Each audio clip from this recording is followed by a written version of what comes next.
Let's now consider Chapter 17. Your authors prefer to call it disorders of aging. The DSM would prefer neurocognitive disorders. On the next slide, we'll examine that term. Sometimes these disorders are also called neurodegenerative, as in the word degenerate, suggesting the key to them would be the slow disabling, the slow destruction of the neurons, the person's ability to function, and often eventually to survive.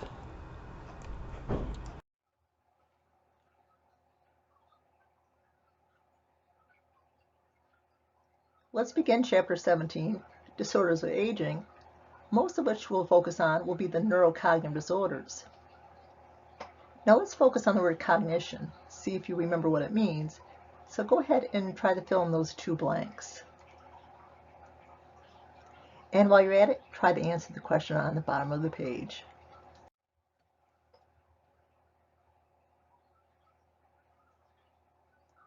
So since cognition refers to thinking, the neurocognitive disorders are all disorders of thinking. As you can see, there are three major neurocognitive disorder families. Delirium, perhaps you ask somebody, are you delirious? There's also the minor neurocognitive disorders and the major neurocognitive disorders. The term neurocognitive disorder has replaced dementia. That being said, what is the difference, if any, between the term dementia and Alzheimer's? This confuses many students, particularly in intro psych. Alzheimer's is one type, or if you will, one cause of dementia. It's the most common cause or type of dementia for that matter, but it's one variety of dementia. We'll see many other causes of dementia, again, now called NCDs, in the current chapter. So if you need to spend a moment or two on the slide or re-listen to it, go ahead.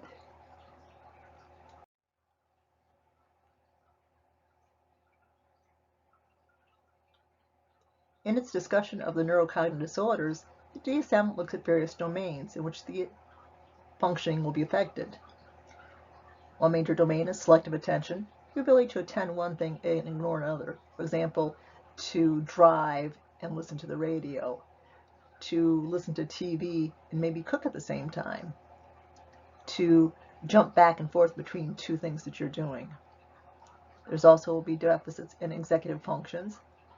This refers to things such as planning, decision-making, short-term memory, and other brain functions. Of course, there will be deficits in learning and memory. Also, navigation is in terms of how to get from here to there. Can you do it based on memory? Can you do it if the directions are written? It could also be navigating your house, just walking around your house, walking around your neighborhood. And social skills, so that your behaviors are the way they typically are and within social norms.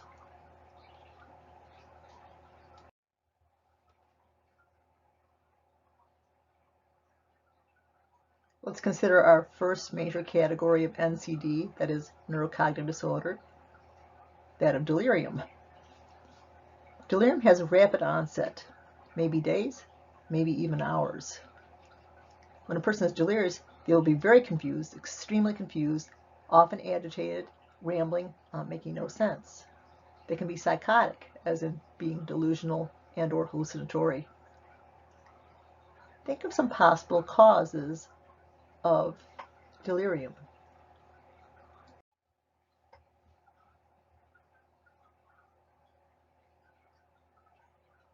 Please excuse the timer as a reminder for me to go out and check on my llamas and see if anybody wanted their legs sprayed.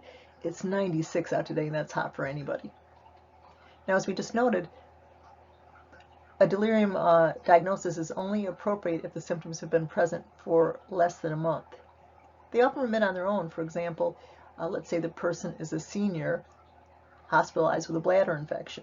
This is actually quite common, believe it or not, and often they have no typical symptoms like pain. The person might become delirious. It happened to my own father. So the person is delirious, the infection is noted, they're put on IV antibiotics in a very short time, within a few hours, they are no longer delirious.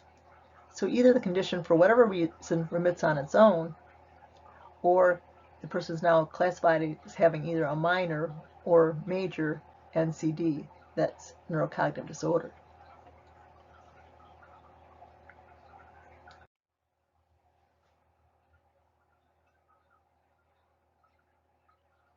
So for all the varieties or causes of NCDs, the person would be classified as having a minor NCD due to a particular cause, or having a major NCD due to a particular cause. For minor NCD, the person has a mild or at best modest decline in their mental functioning. They can still work. They can still live at home without supervision. But they have to use more effort to compensate. So maybe they set timers, maybe they make lists. So there's effort put in to keep their level of functioning at a normal level.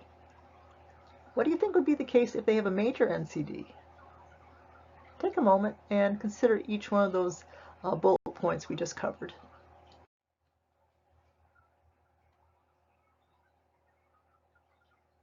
So when the diagnosis becomes a major NCD, the decline in mental functioning is either severe or profound.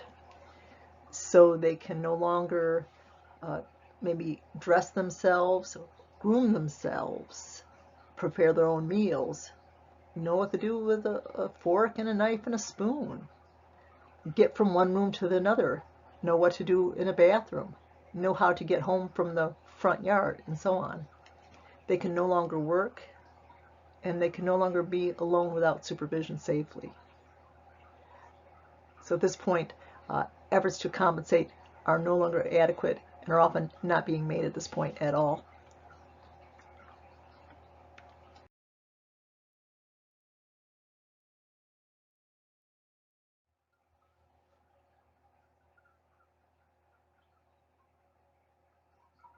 So the most common cause of minor or major NCD would be Alzheimer's. Perhaps you recognize, I hope, President Reagan and Nancy Reagan on the right. By all accounts, he suffered from minor neurocognitive disorder during his presidency. Apparently, Nancy was making many of the decisions that normally the president would have been making. So it's a top 10 cause of dementia.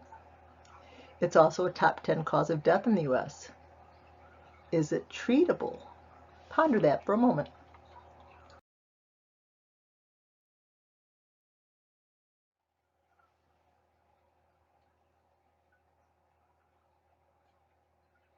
So the previous slide pondered the question, is Alzheimer's treatable? Many students get confused and say, oh, it's not curable. Well, treatable and curable are two different words. Treatable means to be able to be treated. Cured means to make the problem go away. So obviously we can't make Alzheimer's go away, but we can treat it. The box there shows you the drugs that are approved. This particular box was printed prior to the newest drug. You can see a picture of the newest drug on the right. Early treatment will give the person approximately 3 years of high quality living that they wouldn't have had without the drug, and 3 years can be a lot. The particular new drug, Aduhelm, if I'm pronouncing it correctly, will be available for the first time, anticipated anyway, in the fall of 2022. This is a drug that's substantially different than all the previous drugs. So is Alzheimer's treatable? Yes, it is.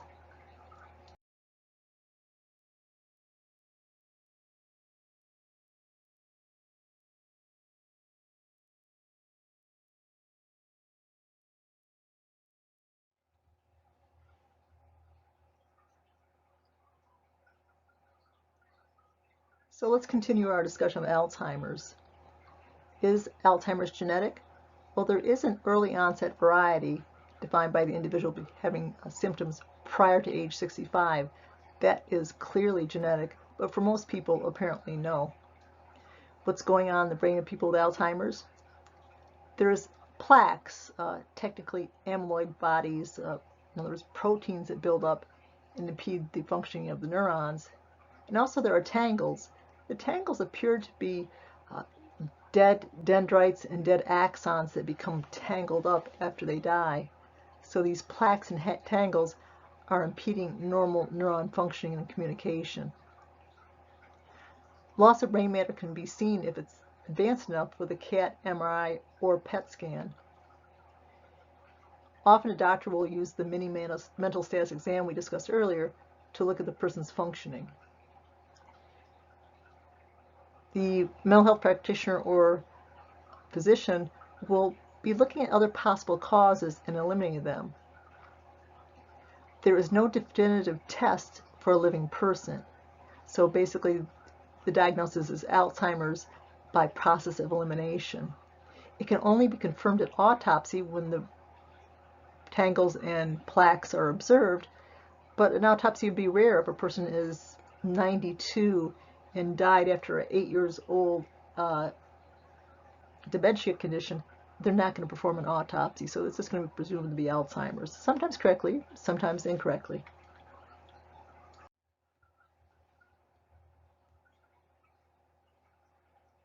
Let's look at some possible protective factors. Now, you can have all these and still get Alzheimer's. You can have none of these and not get Alzheimer's, but in general, protection is protection.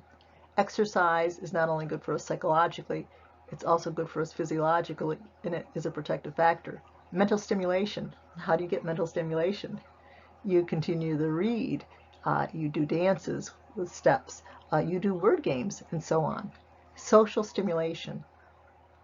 Isolated people are much more likely to get Alzheimer's than people with bigger social stimulation. Avoiding traumatic brain injuries, always a good idea. Taking anti-inflammatories, vitamins, and perhaps, well, let's see what's on the next slide.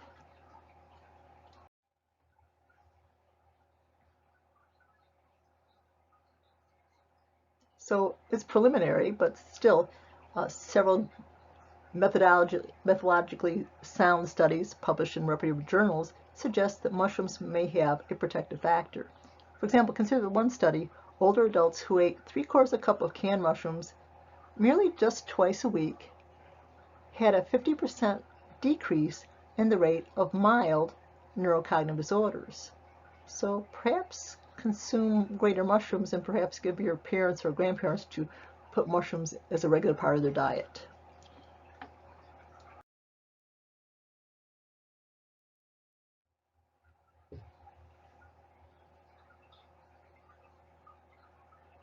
Let's consider a very common cause or type of dementia that few people have heard of, LBD, or in other words, Lewy body dementia. Robin Williams suffered from this particular condition. It's a very common dementia. Roughly 30% of people with dementia have this particular form.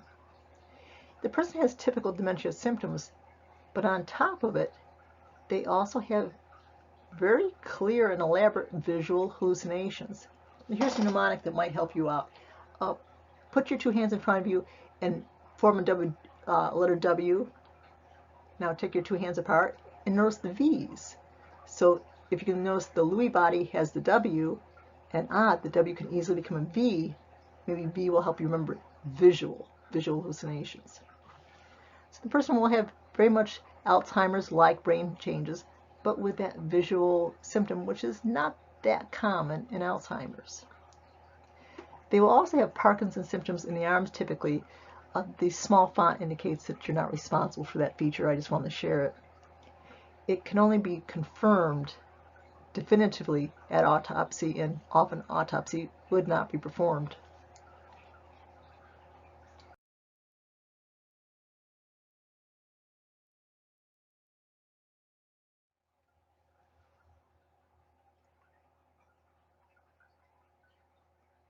Let's consider an NCD that I'm pretty sure you've heard of, Parkinson's. Now you might be surprised it's an NCD. More than half of the sufferers of Parkinson's will go on to develop significant neurocognitive issues. Famous sufferers, take a moment, who comes to mind? People often say Muhammad Ali, maybe Michael J. Fox, perhaps Ozzy Osbourne comes to mind. What is happening is that the death of a particular group of neurons in a very limited part of the brain is occurring. Can you remember which neurons are associated with Parkinson's? As a hint, they're also associated with schizophrenia. If you're saying dopamine, correct. Now with Alzheimer's, the loss is far more global. With Alzheimer's, it's the loss of the acetylcholine making neurons. But for Parkinson's, it's a much more specific loss of dopamine neurons. Symptoms include the tremor, which most people think of first, but also the loss of voluntary movements, to reach out your hand, to pick up a glass, to stand up, to walk. The person often becomes very rigid, and as the picture suggests, the posture changes. The person becomes slow in thinking and in movement. Psychosis, in other words, hallucinations and delusions, may occur.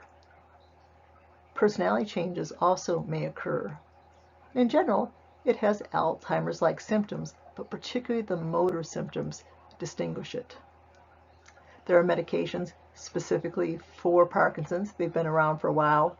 Unfortunately, at a certain point, they cease to be effective. Now, some sufferers have been getting relief through DBS. Can you remember what our acronym DBS stands for? Take a moment and think. B would be brain. See the D and the S. Hopefully you're thinking deep brain stimulation.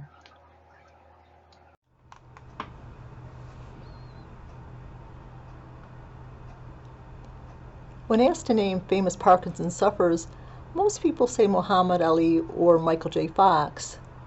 Though if you follow politics, perhaps the late Madeleine Albright, or if you're into rock, maybe Ozzy Osbourne. The two video clips will show Muhammad Ali as a young man demonstrate his footwork prowess. The later video shows how much Parkinson's took for him when he was given the honor of lighting an Olympic torch back in the early 1980s.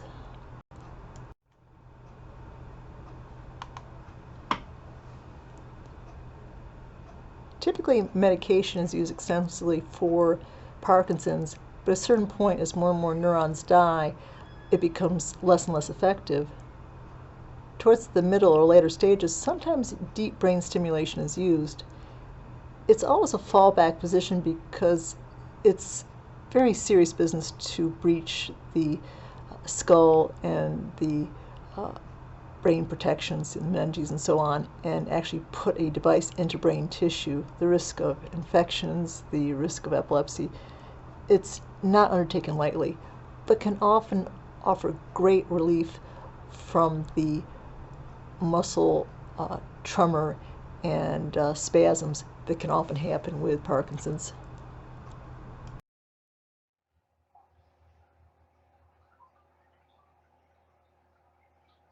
Let's now consider frontotemporal NCD, a fairly common NCD which you probably have not heard of.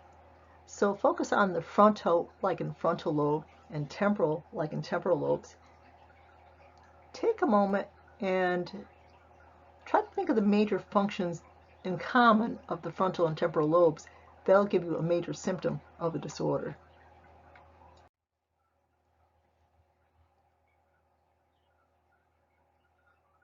We should note that this disorder was formerly called Pick's disorder, and it has Alzheimer's-like brain changes and functional changes. But now to what we were focusing on, the commonality of the frontal and temporal lobes, particularly language. So those are our two language lobes. Maybe an interest like you learned about Wernicke's area or Broca's area. But in any case, it affects language, particularly in the naming of words. You can see that I've also put a few symptoms, a very small font. You don't need to learn those for this course. Loss of empathy or sympathy, that's frontal lobe. Sometimes a person engages in OCD-like symptoms.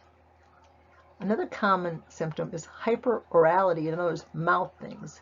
So eating a lot, eating things that shouldn't be eaten, like with pica, drinking a lot. So chewing gum a lot. So mouth activities, hyper mouth activities, not uncommon. But again, those three you were not responsible for. Unlike many neurocognitive disorders, midlife onset, such as late 40s, early 50s, not at all uncommon, unfortunately.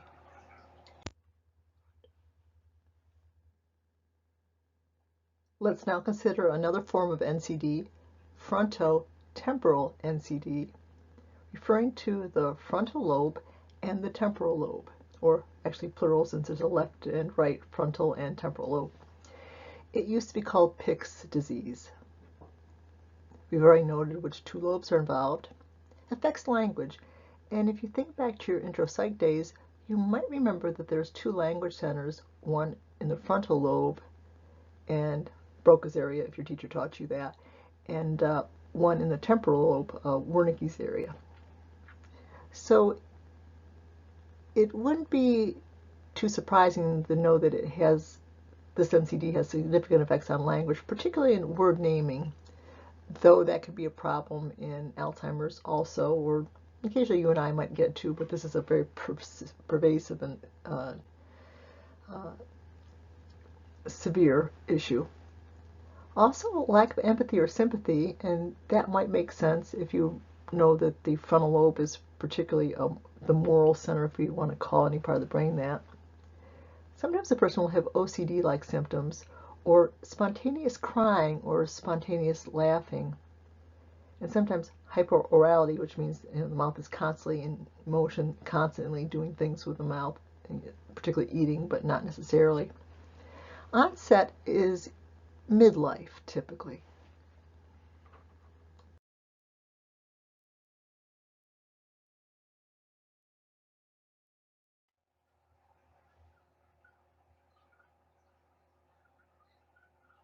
Let's consider Huntington's. Sometimes it's formally called Huntington's chorea, but we'll just say Huntington's. This person also has Alzheimer's-like brain changes and functional changes, but with motor symptoms that are specific to the disorder, such as with twitching, grimacing, repetitions of movements, a flailing of movement. Personality change is very common and, of course, not in a positive direction. Psychosis or not. This person may also have OCD symptoms, but again, that ultra small print indicates you don't need to learn that function. Age of onset could be any time, unfortunately including childhood, which would be uncommon, but unfortunately still possible. The cause, you've inherited a dominant gene. So if it's caused by dominant gene, what is a person's chance of developing the disorder, assuming that only one of their two parents carried the gene? Think on that for a moment and see if you can answer.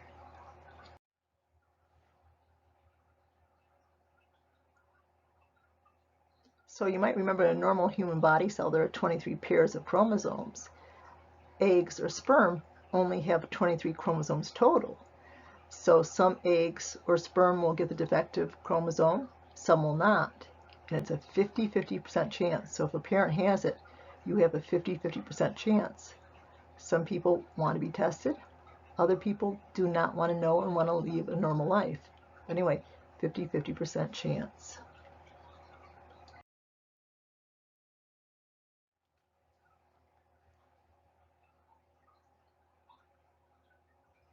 Let's now consider two causes of NCDs that are infections, that of HIV and prion-caused. Let's consider HIV first. The person has Alzheimer's-like brain changes. It might be surprising to know that for some people, now this is not typical, but for some people the first sign of AIDS can be neurocognitive disorder. Prompt treatment of HIV before the person becomes AIDS, instead of just having HIV plus, that can minimize risk. 10 or 20% of those people diagnosed with HIV, in other words, 10 to 20% of people with eventual AIDS will have this particular cause of neurocognitive disorder. The picture on the right is the HIV virus.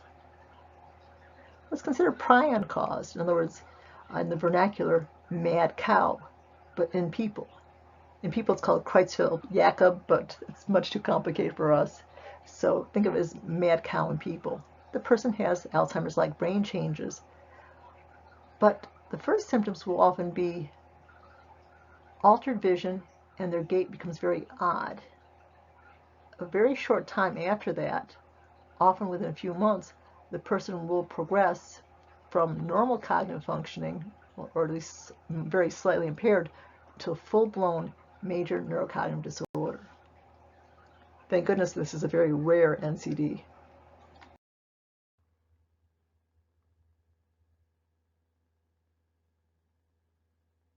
Let's now consider an NCD called Creutzfeldt-Jakob disease. It's a very close cousin to mad cow disease.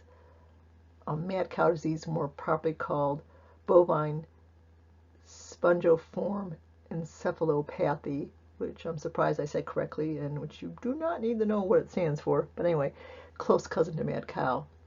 Now, the last case of BSE, in other words, mad cow in the U.S. was 2018. It was a single cow. There have been a total of 26 cases in the United States, most of them from Canadian cows.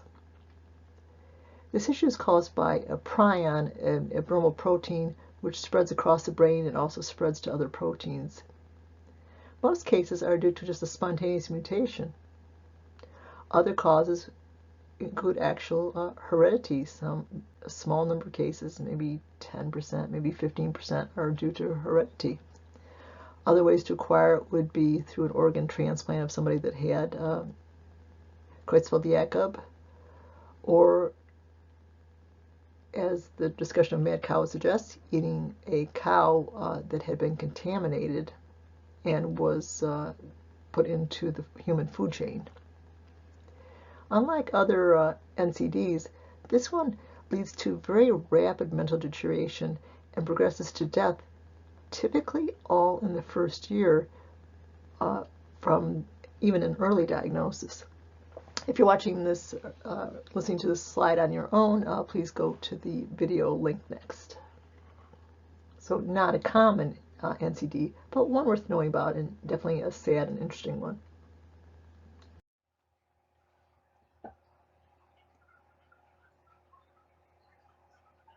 Let's now consider vascular NCDs. They're very common, being the second leading cause of NCDs. They may be caused by an extreme event such as a major stroke, but often caused by having many small strokes that cumulatively cause a neurocognitive disorder. The technical term for that is multi-infarct dementia, meaning many blockages. If the stroke is caught early enough, TPA will be administered, and that will break up the clot, allowing blood and oxygen to the brain tissue, minimizing the damage. But in the U.S., it has to be given with 2 hours. My understanding in Canada, it's 3 hours. After that, it could actually make the damage worse. And a related topic, what are some of the major stroke symptoms? Try not to look at the image at the bottom of the screen and see how many of them that you can actually get correct without peeking.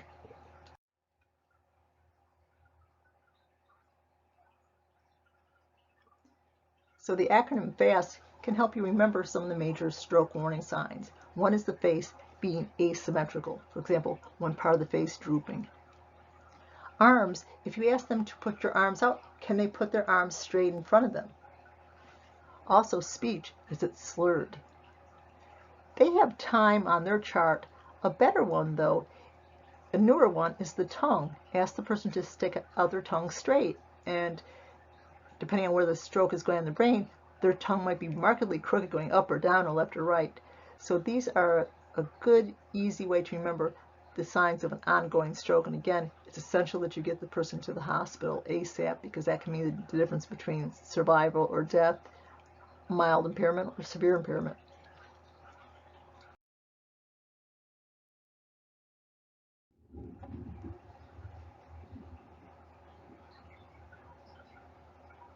This slide has quite a few blanks, so go ahead and see if you can fill out as many as you can, and also think of symptoms of TBIs.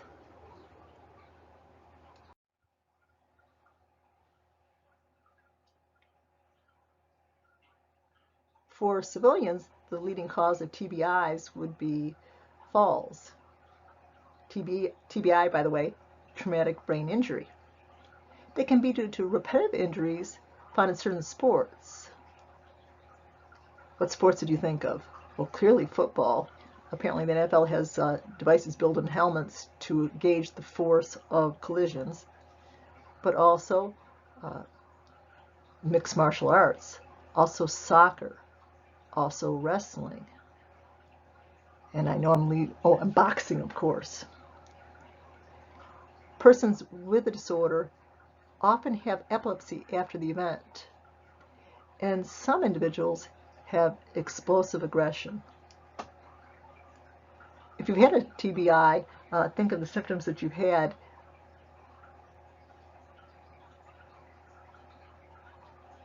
And you can see if they match the list on the subsequent page or the list on this page.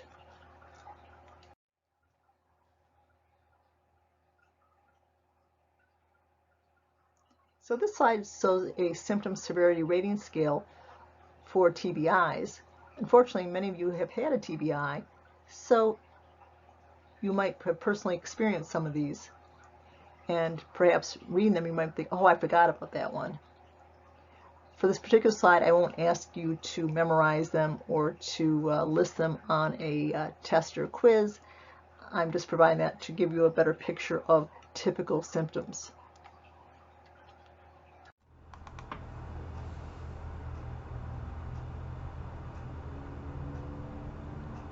TBIs, traumatic brain injuries, if occur repetitively, could possibly lead to CTE, chronic traumatic encephalopathy. As indicated, the cause is repeated head injuries. It was first described in 1928 as punch-drunk syndrome. Key features include personality change, impulsivity, depression, and sometimes aggression. In terms of its study, we have a brain bank of over 1,000 plus CTE brains. Pictured in the bottom right is the current director of the brain bank, and is considered, Dr. Ann McGee is considered to be foremost expert at this point on CTE. In the video clip, we'll find that damage is specifically tied to one particular protein, and this damage in this protein spreads across the brain and also spreads to other brain proteins. The brain protein is called the tau protein.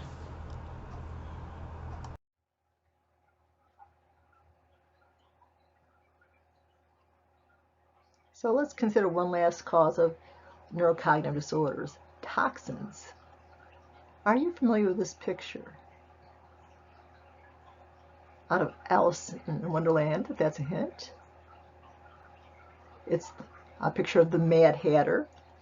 And why were the Hatters, that is the hat makers, mad? In other words, the term of the time period for insane.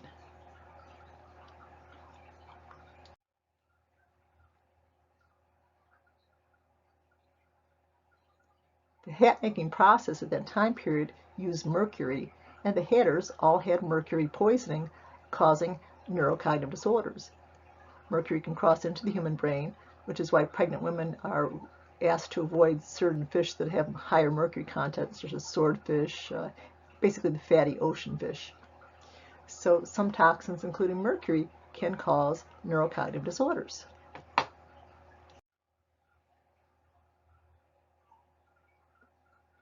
So after you've studied and you think you've sufficiently learned the concepts of this particular chapter, go ahead and test yourself. The ones you get wrong, spend time studying those, and make sure to allow enough time before your first test on this content to go over the slide several times. It'll be of great service to you.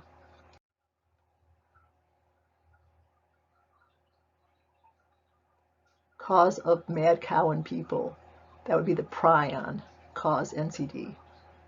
Mercury caused, that would be toxin cause NCD.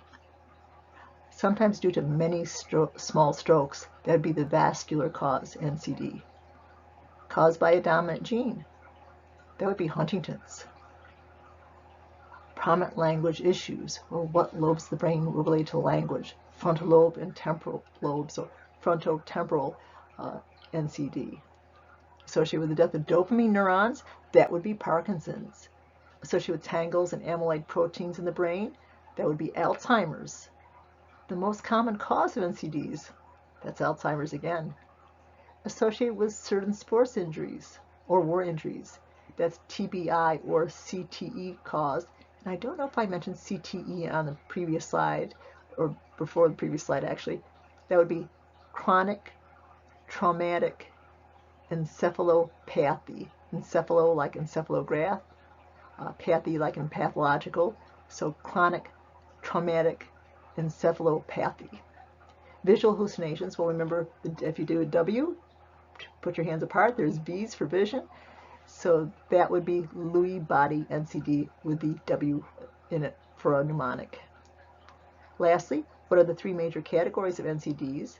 Well, there's delirium, and the minor NCDs, and the major NCDs, in other words, minor, major, neurocognitive disorders, and lastly, our acronyms, CTE, again, chronic traumatic encephalopathy, TBI, traumatic brain injury, and of course, hopefully at this point, NCD, neurocognitive disorder.